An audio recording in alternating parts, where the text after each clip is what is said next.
Let's welcome PRT number 36, Team A, Hope Riser, and Team B, Champion of the Elder. Now, let's get started.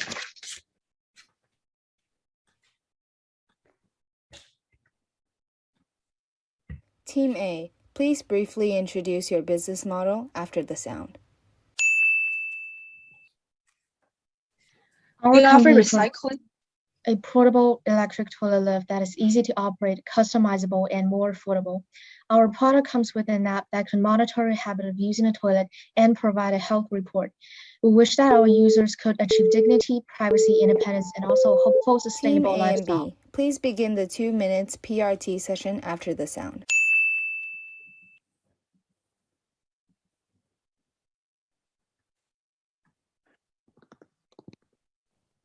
Seniors don't have the habit to say, I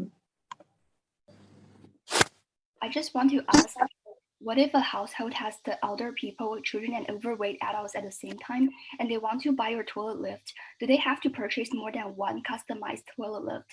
Is this going to be very costly for the family? No, they don't need to purchase more than one toilet lift. They just need to customize one with the ruggedized base and also an elongated seat. It's not going to be very costly because it's only cost more than $50 more than the basic version.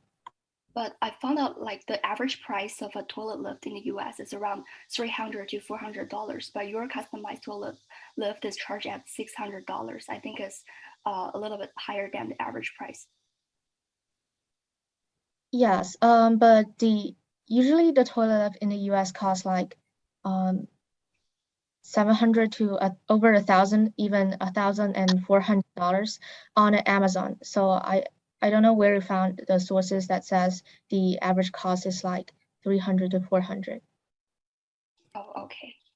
Then I have another question. Is like there are a lot of free apps like Poop Diary can track stools and provide suggestions, and the Apple Watch can also remind the users to drink water and track slipping. Then how do you make sure that the customer will buy your toilet lift instead of all these substitutes? Well, so the app we provided is kind of like a side function of our toilet lift. So our main purpose is to provide a toilet lift to our customers instead of the app. Oh, I mean like other apps or like the Apple Watch have a similar function. Then how do you make sure that your Team B, please briefly introduce your business model after the sound. In this graduate aging society, our product eLove is an app specifically designed for the elders that assembles all the functions, including commemorating their youth, developing skills, maintaining beauty and wellness, psychological counseling, cultivating hobbies, and dating. Our app aims to enrich the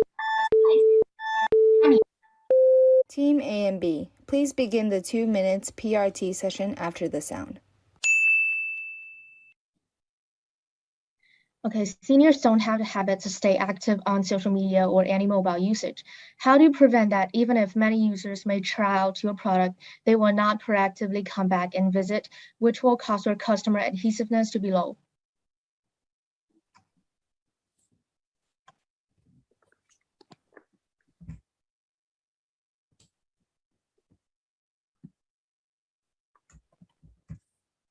So according to the 7th national census, we can see that currently there's more than 10% of aging population in China.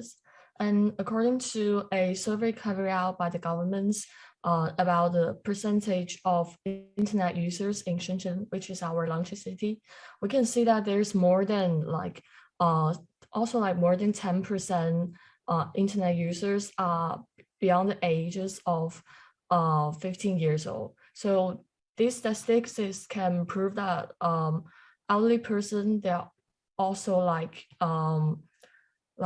frequent internet users. So we think that our customer will stick to our app even after they first tried it. To add on to this answer, there are other two reasons why we have a confidence in the cohesiveness of our program. The first is that we do some like comparison with other apps like Bilibili, and the elders we only account for elders who live in urban areas, and only 1% of them. So that we think the cohesiveness will be pretty good. Okay, but you said 15 years old, but your target Now, customer is would the elderly. assigned judges please start your questions after the sound? Hello, the questions to Hope Riser. This is Ted. My question is something about your customer acquisition plan. When I read your business plan, I have an impression that you are going to partner with the like hospitals and the wholesalers, I think retailers as well. So could you tell me how are you going to reach to those hospitals or wholesalers? Okay, so we want to reach the hospitals by like contacting them through email, or we can just carry our prototypes to them and introduce them our products. To the wholesalers, I believe that we could offer a 15% commission to like Amazon or Walmart for them to put our product on sale. Okay, so I think you really need to see the people from hospitals, for example. So emailing you will email to the hospitals, and do you think a hospital is going to respond to you? Well, even if they don't respond, we could just carry our product to them directly. And also aside from that, we have some connections with the hospitals. Like my father works at a hospital, so we could use that network to like reach the hospitals. Okay, yeah, I think using a connection is better than the making a cold call. All right, thank you very much.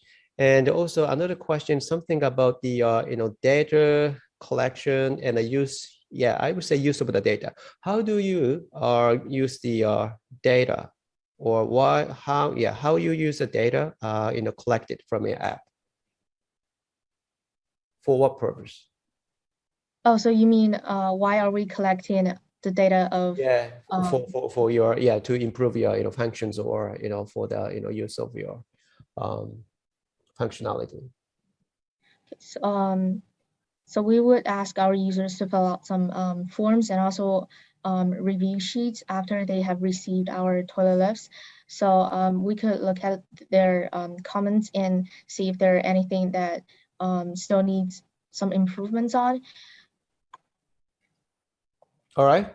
Okay. Thank you for answering questions. That's all for me. Thank you, Ted. So this question is for Champion of the Elders. So your idea relies on a lot of content, such as dating app, hobbies app, counseling, educational videos. So who will create this content? So for categories like anti-fraud, senior classroom, health and psychological counseling, in the early stage, we will actively connect the third-party agents, find high-quality resources, and upload these resources by ourselves. But in the later stage, when our user get large enough, we will connect with the third-party institutions and let more professional people to provide the resources and keep the background maintenance. And we believe that when our app attracts a significant number of users, institutions and organizations will take the initiative to contact us to release the content and information. And also for the categories for youth, colorful life, and evening love, it's going to be registered users. Everyone will have an ID and account.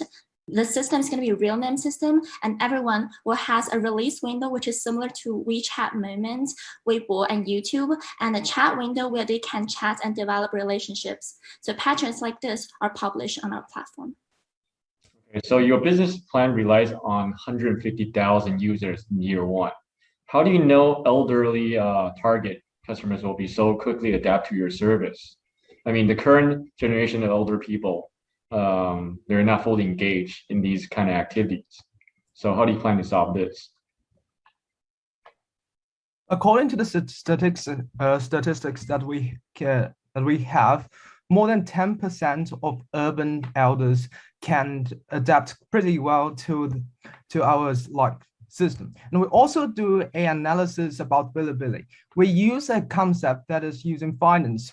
in technical analysis, that is moving average convergence divergence of the Bilibili user data.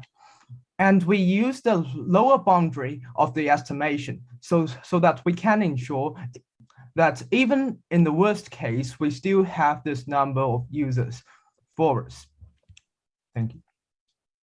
Okay. That's it. Thank you to all the judges and the teams. The teams can now click on the link provided in the chat section and continue to room 2. Let's welcome PRT number 36, Team A, Hope Riser, and Team B, Champion of the Elder. Let's start our video.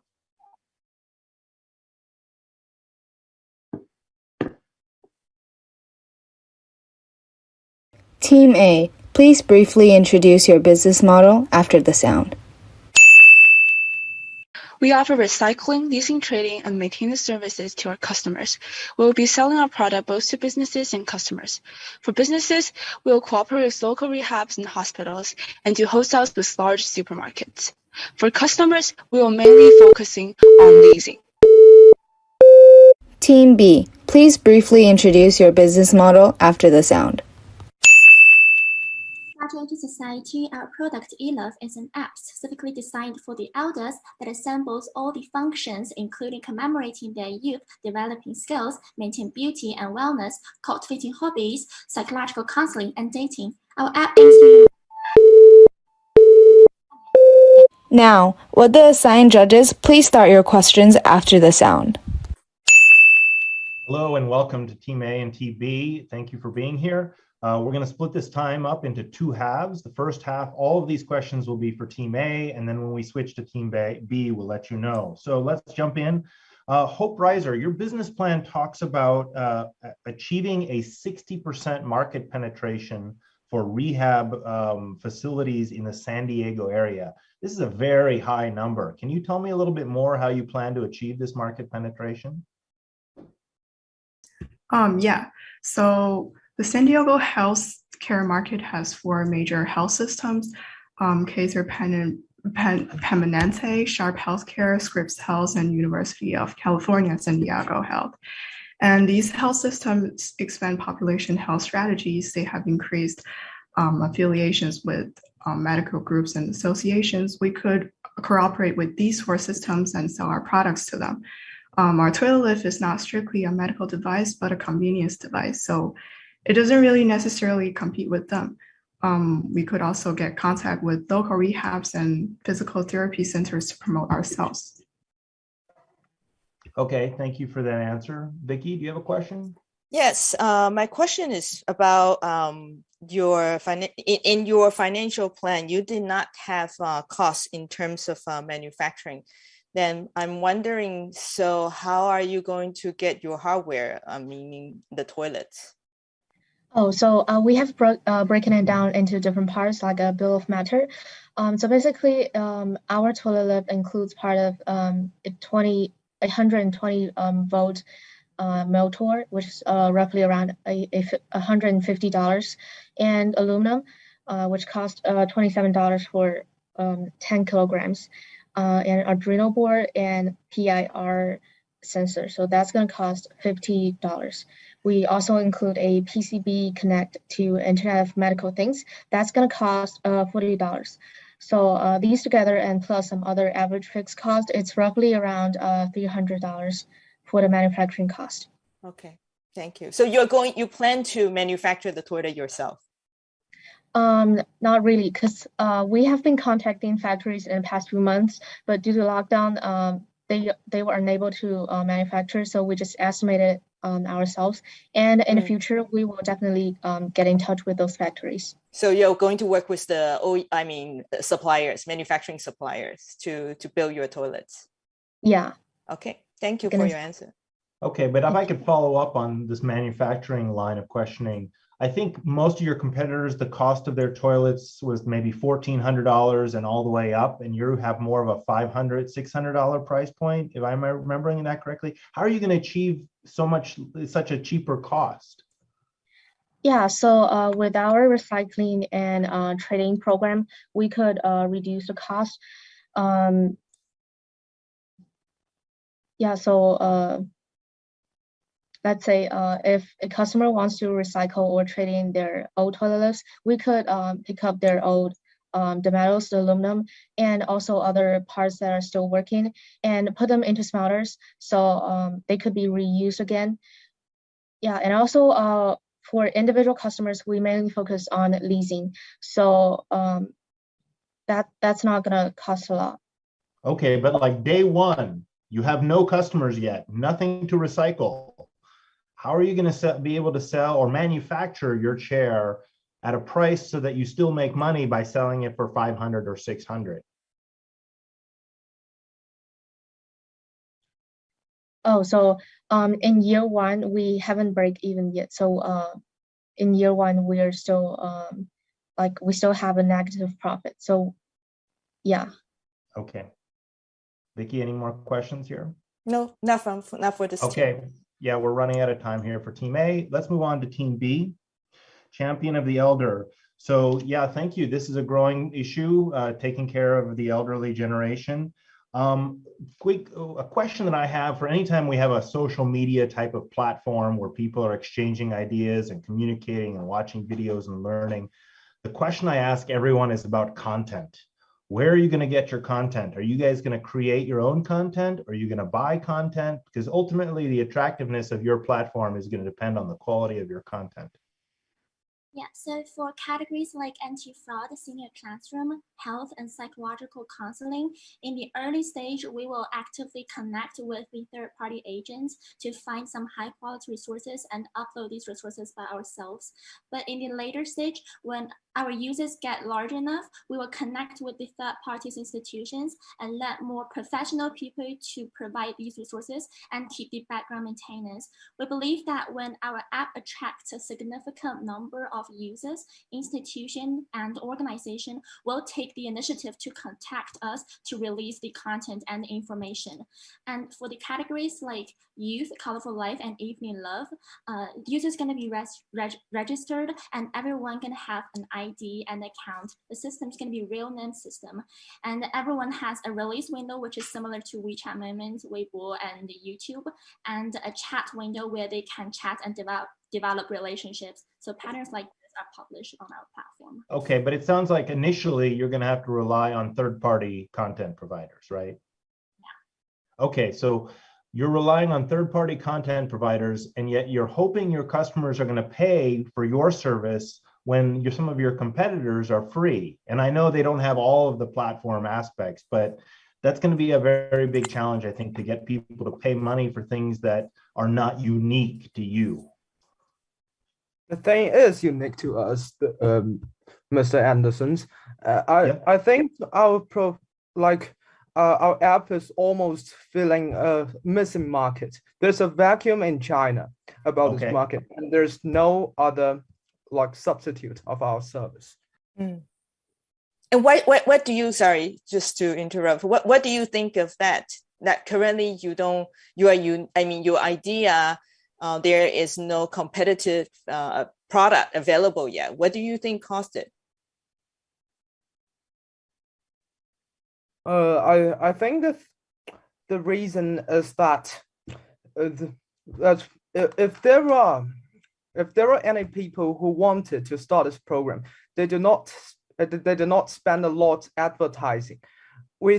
We are putting millions into advertisements so that we can attract a large number of users in the first place, so that our program can profiteer in the future. This is because there is a concept called network externality, which means when we have more users, then the utility generated for each person, in our case, each elder, will be greatly increased. Like when you use Facebook, if everybody around you is using Facebook, you cannot live without it.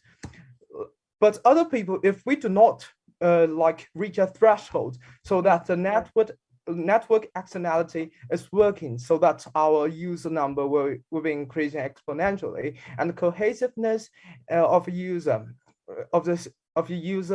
who want to stay in our program increase the time spent in our app.